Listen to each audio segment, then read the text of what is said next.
Hey everyone, Merric here, and this is the Spellweaver update vlog.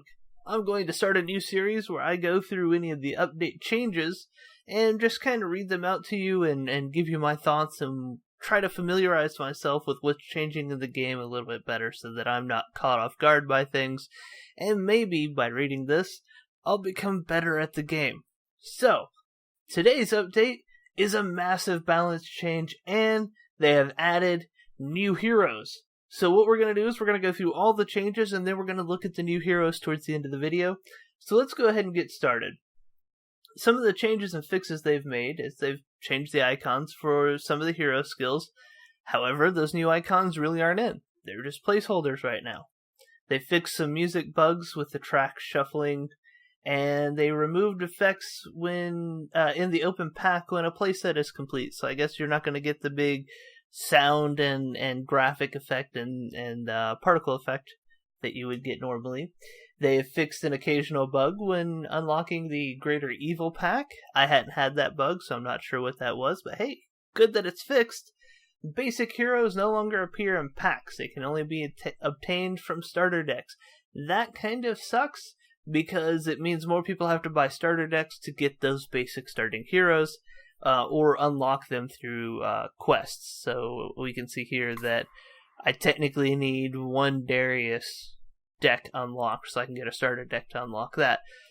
I'm not sure how much I like that change, but I understand they need to kind of limit how you get heroes and maybe try to monetize that a bit more.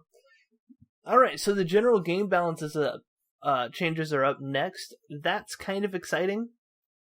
Player starting life has increased to 25. Started out at 20 before, and now we're starting at 25. Big game changer there. Gives everybody a little bit more time to hang on. Now, they actually changed the game mechanic for winning through life gain. They basically just kept the doubled mechanic from 20 to 50. Or from 40 to 50. You had 20, had to double it to get it, and now you have 25 and you have to double to get it. I think that's a fantastic change, and I can't wait to see how the game changes because everybody starts with 5 more life.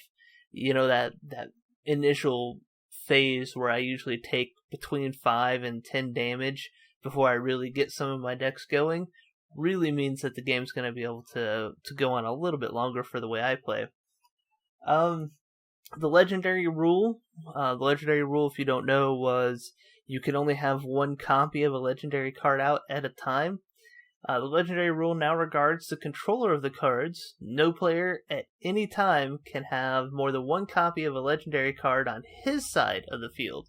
So, in instances where I play a legendary and somebody steals it, I can again play a legendary and it won't kill the stolen legendary. Kinda sucks on that regard, but also means that I block any legendaries that they could play.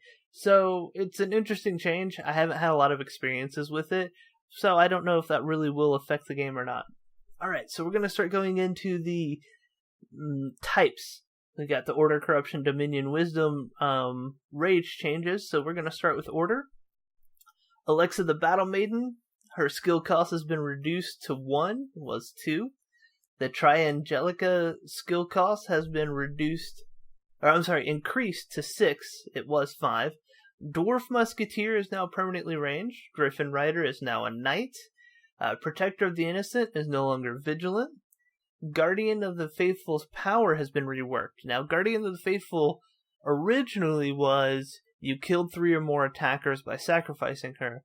Then it was reworked to you could only kill 3. It is now back to 3 or more. So you're going to be able to basically wipe out large hordes by sacrificing Guardian of the Faithful. Kind of good, I don't know. It really kills my little zombie spam decks. But you need some sort of balance for that. Ray of Righteousness can target order creatures.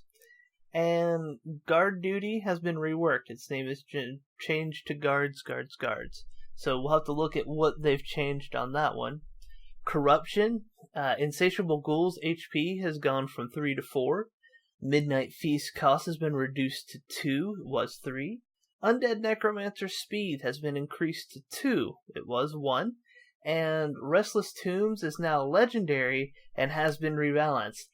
That hurts, because as you know, I have a deck that relies on having 4 of those bad boys out and just overwhelming the game. Now that it's legendary, not going to be able to get to do that. We're going to have to look at what the rebalance changes on that one as well. Alright, Dominion, Despina, Insatiable Soul skill has been reduced to 2 from 3, the cost of it. Cathedral of the Night skill cost has been increased to 3, it was 2. Stronghold Metropolis can now only sacrifice level 1 creatures. That's an interesting change. Cataclysm's cost has gone up to 6. I kinda like that. Cataclysm is a big pain in the ass for my playstyle. So, making it more expensive is a great way for me to feel better about it. Kartha's life gain skill is only triggered for creatures destroyed by himself. Now, that was an interesting change because before, any creatures that died would give you health. Now, it's only creatures that Kartha is killing, so I wonder how that'll change things. Vampirism now costs you 3 life instead of 1 for each controlled creature. That hurts. That means you have to be really good with your life management when wanting to do a vampirism deck, and I kind of think that that's going to kill the usefulness of vampirism for players that like that one. Alright, let's go into Wisdom. Charge Alright, starting energy is reduced to 0 from 1, so Charge Alright will have 0 energy now. Thematic Library skill cost has been reduced from 3 to 2. Contraptionist is now a level 1 and only puts an artifact in your hand, so you now have to pay the artifact's cost. Force Wielder is now a level 1 and its power converts only up to 4 mana of energy. Finally! They have finally balanced, tried to balance the Force Wielder so that you can't just dump 10 energy into a creature or into a goblin or a golem factory and just pump shit out. So I kind of like that. I hope that changes the game significantly and improves it. Astral Dive has now been reworked, so we'll have to look at that one. Gnome Power Engineer's ability to give energy is now optional, so it doesn't have to be done. That's interesting.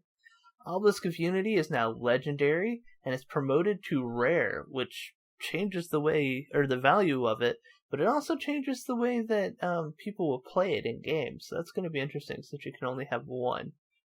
Force Field is demoted to uncommon.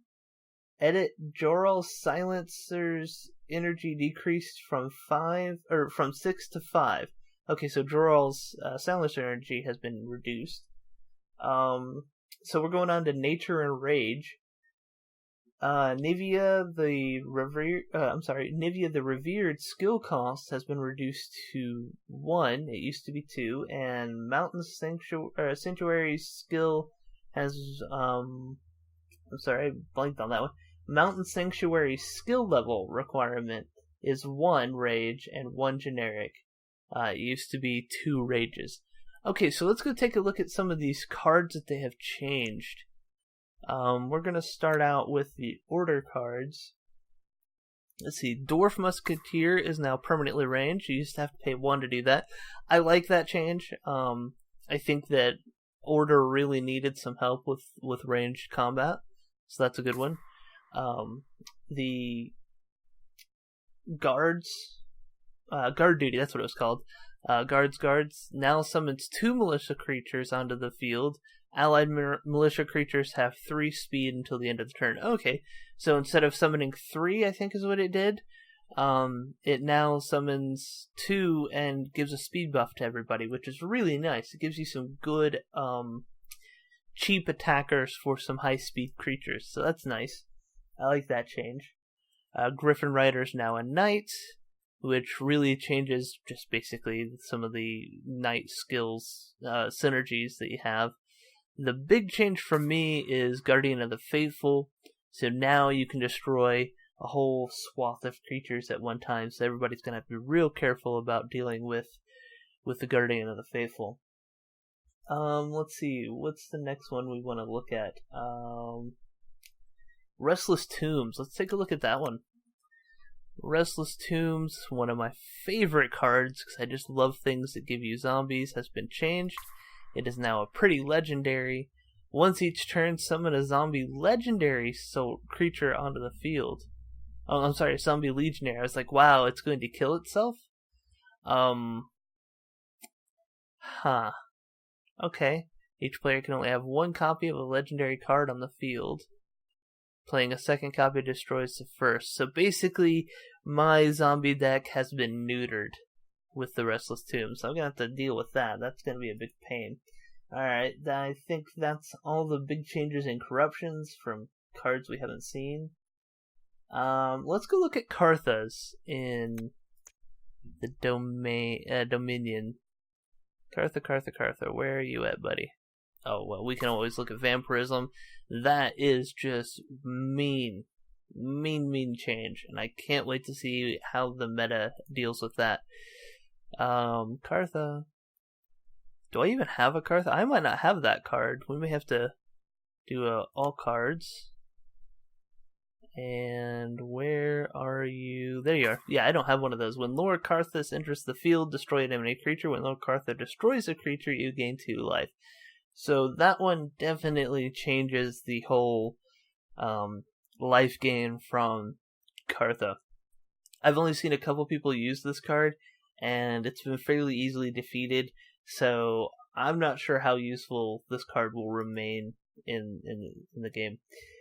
Big changes there. Alright, so let's see. We know those. Astral Divide has been reworked, so let's go look at Astral Divide. I know I have that one. Come on. I wish we had a search function. We could just search for them by name. Spectral, alright. That's not one that changed. There it is. Up to 2 cards you control gain energy. So they actually changed that as well. That used to be all cards you control gain 2 energy and you draw a card. Now it's only 2. So they're really nerfing the energy side of the blue decks. And that's an interesting choice. I wonder how that will affect the meta of the game. Okay, and I think that's all the real big changes from characters, so let's just go with heroes. And let's start cycling through them. So Order has a new hero. It's Hermlion, whatever. Hand of Justice. Tireless March. Ready all allied creatures and heal all damage from them. Go to your deploy phase. That is an excellent skill, and I can't wait to get him and try that out, because that could be a lot of fun. Basically, you wake everybody up, you heal them, and then you go punch shit. So that could be fun. Alright, let's look at these guys. I forgot what blue was. It is Wisdom. Okay. Elric the Twin Blade. Summon a Djinn illusion creature with attack, HP, and speed equal to the largest attack, HP, and speed among creatures you control. Whenever it is dealt damage, destroy it. That's an interesting skill. I could see that really being used to kind of pair that with high speed damage creatures, buffing up a bunch of creatures and then copying them basically and giving this to the illusion twin and then doing some big final push damage. Gonna be interesting to get my hands on that one as well. Alright, in the nature, we've got Kaun. Not even gonna try to repeat that. Edge of the Spear. Weapon Mastery. Play a creature with cost 3 or less from your hand under the guy without paying its cost. At the start of your next turn, put it at the field with a Might Emblem on it. Okay, that's interesting. So you give a Might Emblem +1/+1. Each hero starts the game with inherent skill. Okay, yep, that's fine. That's a little lackluster compared to the other ones. Let's see what else is next. Oh, I don't have him yet? I really need to get that guy unlocked. And now we've got Burke the Uncontainable. You can't contain him because he will double pork chop you. Burke deals 2 damage to each of up to 2 enemy creatures on the front line. And now I've been disconnected for inactivity. Hold on just a second, we'll get back there. Alright, we're back. So, deals up to 2 damage to 2 creatures on the front line. They deal damage equal to their attack to Burke. So Burke basically sucks in some damage, but does damage. So you can wipe out some 1/1s pretty cheaply for that. Not so sure how I would like that one. Gonna have to figure out what I'm gonna do with that. And I gotta get them unlocked. Oh wow, I don't have any of the Dominion ones unlocked either. I'm slacking. Soul Raven. Pay 2 life. Summon a Soul Raven onto the field. At the end of turn, if the enemy hero was dealt damage this turn, put a Might emblem on each Soul Raven you control. That's kind of fun. So if you have a big hordy bunch and you just beat the shit out of the enemy hero, you get some beefy Soul Ravens. Flying and Lifebound. Oh, that's tasty. I can see where that can make some really, really fun synergies. Alright. Well, we're going to need to get all the heroes. Let's go check out our corruption friends, because you know I love corruption. Blood Feast. Enoch the Steel Horror. Love the art for this, too. Sacrifice a creature. Creatures you control get +1 attack till the end of the turn, and you gain 1 life for each creature you control. That right there is tasty for some zombie action. Oh, the Restless Tombs of old would have been really, really fun with that. Alright, well that's all the new heroes. That is all the changes. Huge balances. And I'm very, very excited to see what we can do with this. I do have some decks that are going to have to be reworked because of these changes. But man, that is fun. So, I hope you guys have enjoyed this episode. The first inaugural episode of Spellweaver Changes. If you did, leave a like. If you have any comments, suggestions, theories on what you think these changes are going to do to the meta, throw that in the comment section below. If you haven't subscribed, click that good old subscribe button and YouTube will let you know when I get fresh content out. All that being said, I'll see you awesome people next time.